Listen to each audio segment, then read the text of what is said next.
कौन है बे तू? हाँ, यहाँ क्या कर रहा है? बोलेगा? चोरी करने आए? बोलेगा?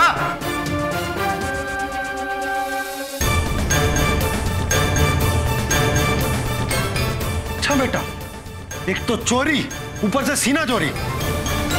मुझे अकड़ दिखाएगा? आकाश रुकिए। आकाश, आकाश आप क्या कर रहे हैं?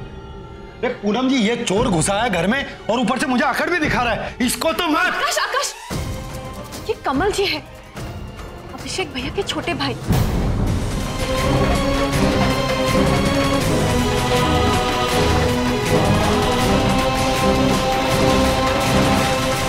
कमल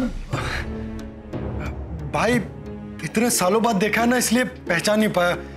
गलती हो गई यार। अरे भैया छोड़िए ना, अब छोटे भाई को रुलाओगे क्या?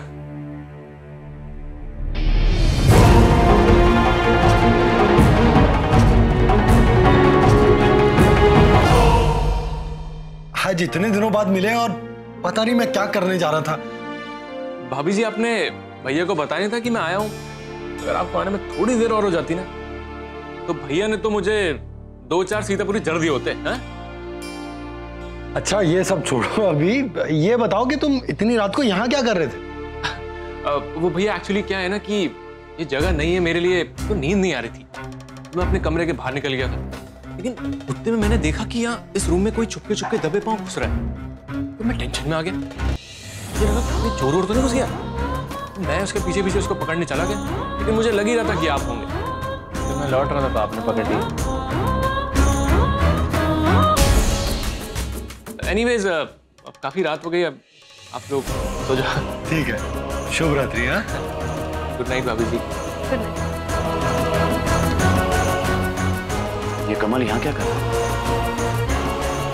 अरे अभिषेक भैया, आप भी जग गए?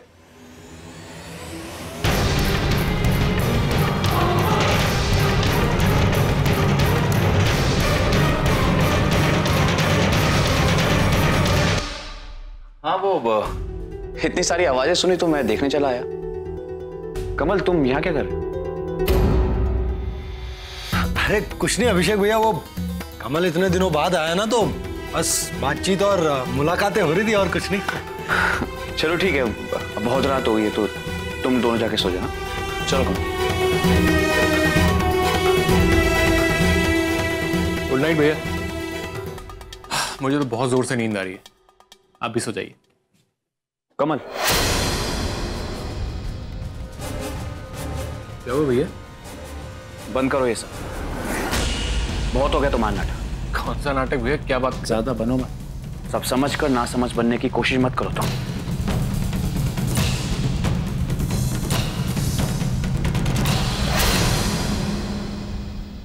बंद करो हर चीज को लाइटली लेना। मैं तुमसे यहां पे इतनी सीरियस बात कर रहा हूं और तुम आईने के साथ खेल रहे हो। अंदर रखो, अंदर रखो इसे। अच्छी तरह जानता हूं मैं क्यों गए थे उनके रूम के आसपास। तो मेरी एक बात कान खोलकर सुन लो तुम कमल, दिल्ली में जो तुमने गंद फैलाया था ना, उससे अगर यहां दोहराने की कोशिश भी की ना, तो मुझसे बुरा कोई नहीं होगा। कोई भी घिनौनी बात दिमाग में आने से पहले ये याद कर लेना कि ये परिवार अपना है। इतने सालों बाद दोनों परिवारों के बीच सब सही हुआ है, और अगर तुम्हारी किसी भी करतूत की वजह से कुछ भी गलत हुआ या पापा का नाम खराब हुआ, तो तुम्हारे लिए अच्छा नहीं होगा, ये याद रखना। भैया आप ये कैसी बातें कर रहे हैं? छी, मैं मानता हूं मैंने बहुत सी गलतियां की, लेकिन मैं इतना भी ना समझ नहीं हूं कि अपने परिवार पर कोई आंच आने दूंगा। मैंने आपसे ही उम्मीद नहीं थी कि आप मेरे बारे में ऐसा सोचें। छी, मैं तुम्हें सिर्फ समझाने की कोशिश कर रहा था। एनीवेज, जाओ जाकर सो जाओ।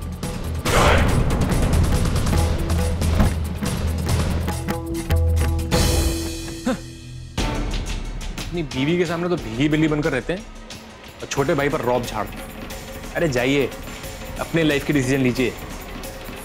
मैं अपनी लाइफ के डिसीजन खुद ले सकता हूँ।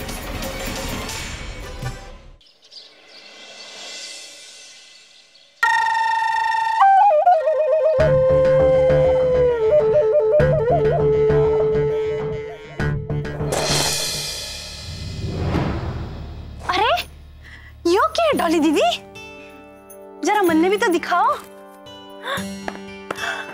अरे वाह, कितनी सुंदर फोटो है। किसने खींची? मैंने सरिता भाभी, मुझे ना फोटोग्राफी का बहुत शौक है। By God. और यो डॉली दीदी, यो सारी जगह तुम लोग घूमने गए थे? हाँ। डॉली दीदी, सरिता बहन, आज माँ जी ने नाश्ते की व्यवस्था आंगन में की, तो आप लोग नाश्ते के लिए आंगन में आ जाइए। अरे कन्नू भाभी, आओ ना 2 मिनट। हमेशा क्या काम काम काम। हाँ, कभी 2 मिनट हमारे पास भी बैठ लिया करो, है कि नहीं? अरे कन्नू भाभी देखो ना, कितनी सुंदर सुंदर फोटो। इधर आओ ना, इधर बैठो। देखो कमाल की फोटो खींची डॉली दीदी ने। देखो देखो, जगह कितनी सुंदर सुंदर है।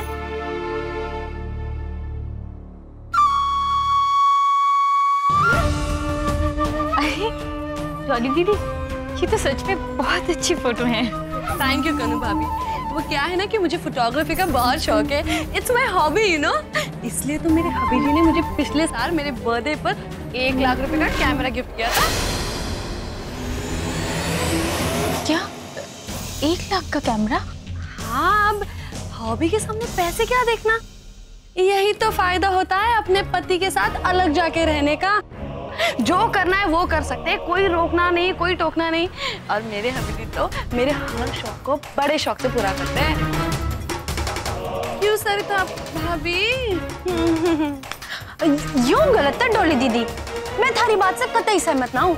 ये मारे सारे शौक तो हमारी सासू माँ ने पूरे किए हैं। मन ने ना अंग्रेजी खाना बनाने का बड़ा मन था, तुम्हारी माँ जी ने फॉरेन कुकिंग क्लास में हमारा नाम लिखवा दिया। बोली जा बेटी, सीख ले तन्ने जो सीखना है। बाय द वे कन्नू भाभी, आपकी क्या क्या हॉबी है? मेरा मतलब है आपका भी तो कोई शौक होगा ना? शौक? मेरा अब कोई शौक नहीं रहा। हमारे यहाँ बहुओं के शौक नहीं हुआ करते। फिर भी कन्नू भाभी, इस घर की बहू बनने से पहले आपका कोई ना कोई शौक तो जरूर होगा ना, है कि नहीं? मैंने कहा ना, मेरा कोई शौक नहीं है। अरे ऐसे कैसे ना है? तुम के इंसान ना हो? अरे कोई तो ऐसी चीज होगी जिसको करके थारे दिल को ऐसा लगता होगा कि बस मजा आ गया। नाचना।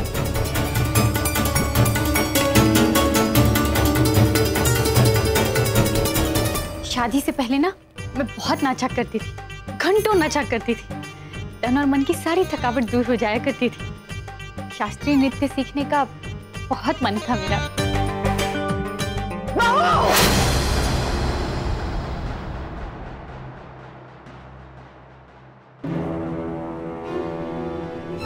आई माँ जी। अरे आप ये सब छोड़िए, चलिए नाश्ते के लिए चलते हैं। अरे हम किसी को नहीं बताएंगे कन्नू भाभी, लेकिन आप हमें बताइए कि आपने डांस कितना सीखा है और क्या आप आगे सीखना चाहती हो? नहीं नहीं, अगर माँ जी को पता चला कि मैं नृत्य सीखना चाहती हूँ तो माँ जी तो पूरा घर सर पर उठा लेंगी। अब माँ जी ने नाश्ते की व्यवस्था करवा दी होगी, आप लोग आकर नाश्ता कर लीजिए। बाय द वे, आज नई बात पता चली इसके बारे में। हाँ? बोल लो। नाचने की शौकीन निकली तो फिर ठीक है, अब इसको अपने हिसाब से नचावेंगे। ये गुस्से में तिल मिलाकर घर के सारे सदस्यों को नचावेगी। बहुत मजा आएगा।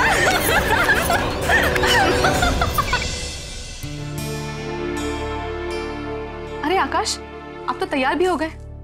लगता है आज हम ही लेट हो गए। चलिए नाश्ता कर लीजिए। नहीं पूनम जी, मैं नाश्ता नहीं करूंगा। लेकिन आकाश थोड़ा तो। नहीं पूनम जी, आज मुझे बहुत काम है और मैं बाहर खा लूंगा ना, कोई आप चिंता मत कीजिए। अब मैं चलता हूँ पूनम जी। हाँ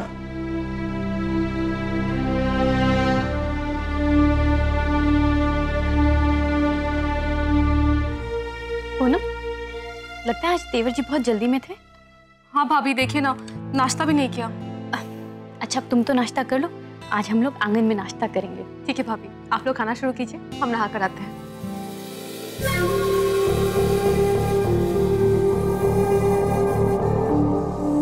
जल्दी आना। लो ये ट्रे मुझे दो, मैं लेके जाती हूँ।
ये तो पूनम की चीखने की आवाज है। माँ जी, मामा जी जल्दी आइए। क्या हुआ? मुझे अभी अभी पूनम की चीखने की आवाज आई, लगता है उसे कुछ हो गया।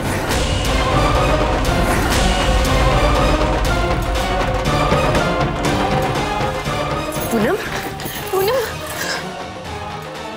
तुम ठीक तो हो पूनम? वो अरे पूनम बताओ तो सही, क्या हुआ? क्यों चिल्लाई तू? वो माँ जी अंदर नहा रहे थे, अभी हमें खिड़की में किसी की परछाई दिखी, पर लगा कि कोई हमें देख रहा है। हम बहुत घबरा गए थे, इसलिए हमारे मुंह से चीख निकल गई। नहीं नहीं, हमारे मोहल्ले में ऐसी वाहियात हरकत कोई नहीं कर सकता। अरे किसकी हिम्मत है जो हमारी बाथरूम में झांक कर देखे? आज तक कभी ऐसा नहीं हुआ। तुमने ठीक से देखा था ना? मतलब ऐसा तो नहीं कि ये कहीं तुम्हारा वहम हो? नहीं अभिषेक भैया, वहां पे किसी की परछाई थी, हमने किसी को देखा था वहां पे। तुम चिंता मत करो, मैं अभी देखता हूँ।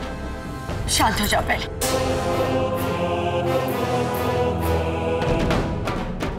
यहाँ तो कोई भी नहीं है, लगता है जो भी था वो डर के भाग गया है।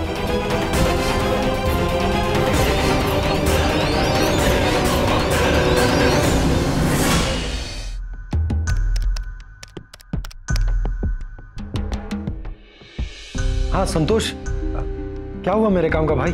कुछ बात बनी? आकाश, मैंने सारी कोशिश करके देख ली मेरे भाई, बिना सिक्योरिटी की कोई भी बैंक इतना बड़ा लोन देने के लिए तैयार नहीं है। वैसे भी 30 लाख का सवाल है यार, तुझे सोना या प्रॉपर्टी के पेपर्स कुछ तो बैंक में रखना ही पड़ेगा। यार मैं चाहकर भी तेरी मदद नहीं कर पाऊंगा यार आकाश। अच्छा चल ठीक है, मैं कुछ और देखता हूँ। हाँ करूँ मैं, इतनी जल्दी लोन तो मिलने से रहा, पैसे का इंतजाम कहाँ से करूं, कहाँ से लाऊं इतना पैसा? बाबूजी से बात कर भी लेता, लेकिन बाबूजी बाहर गए और इस समय उन्हें परेशान करना ठीक नहीं होगा। क्या करूं मैं?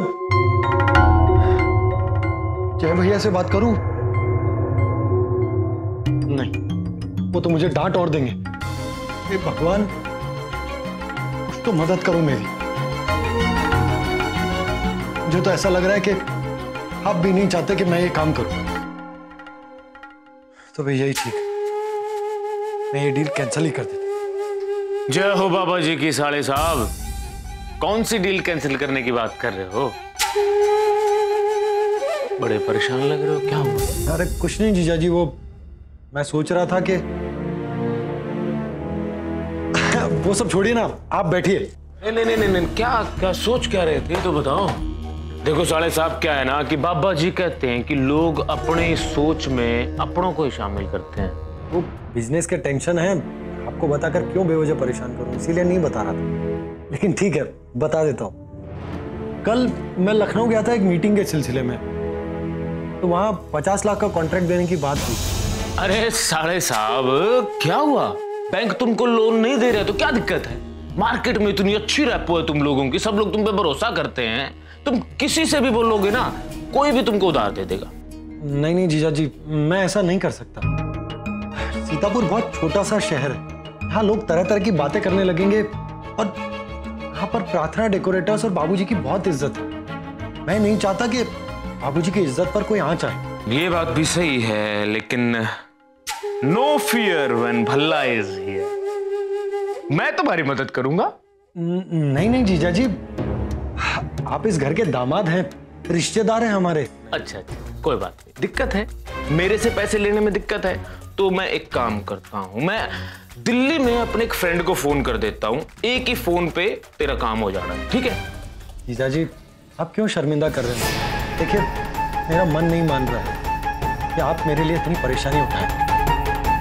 और कोई बात नहीं, ये काम चला जाएगा तो और हजारों काम हैं, इससे भी बड़े काम आएंगे। मैं ऐसा करता हूं कि मैं उन्हें फोन करके मना कर देता हूं, वो ज्यादा ठीक रहेगा।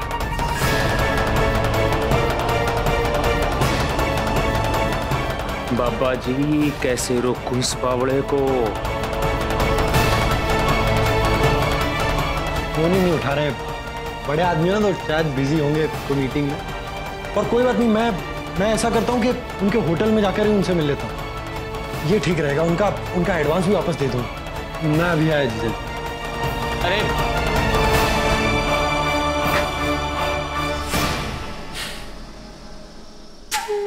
कैसे रोकूं इस बावड़ी बूझ को? अगर इसने डील कैंसिल कर दी तो पूरा का पूरा प्लान चौपट हो जाना।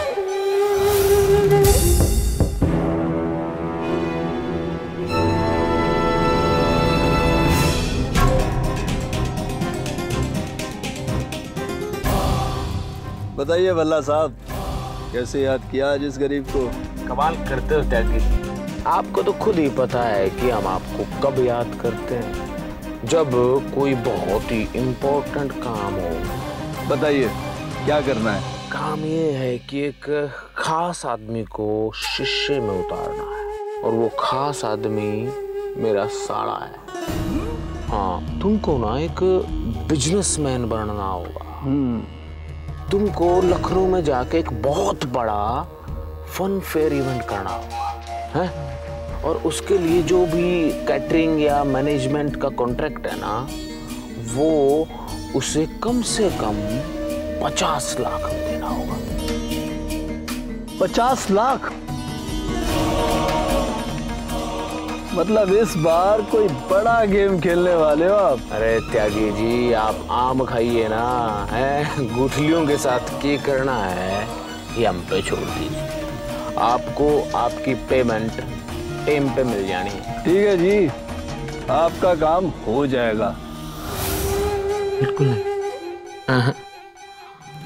ना ना ना आकाश बेटे, तू वही करेगा जो मैं चाहूंगा। तू चाहे कितना भी बड़बड़ा ना, मेरे बिछाए जाल में फंसने से तेरे को कोई नहीं रोक सकता।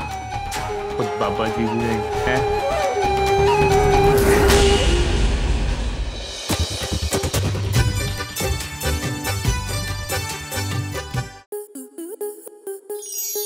आपके मनोरंजन पर अब नहीं लगेगा कोई ब्रेक। स्टार प्लस के बेहतरीन शोज देखने के लिए लाइक, शेयर और सब्सक्राइब करें स्टार प्लस यूट्यूब पेज को।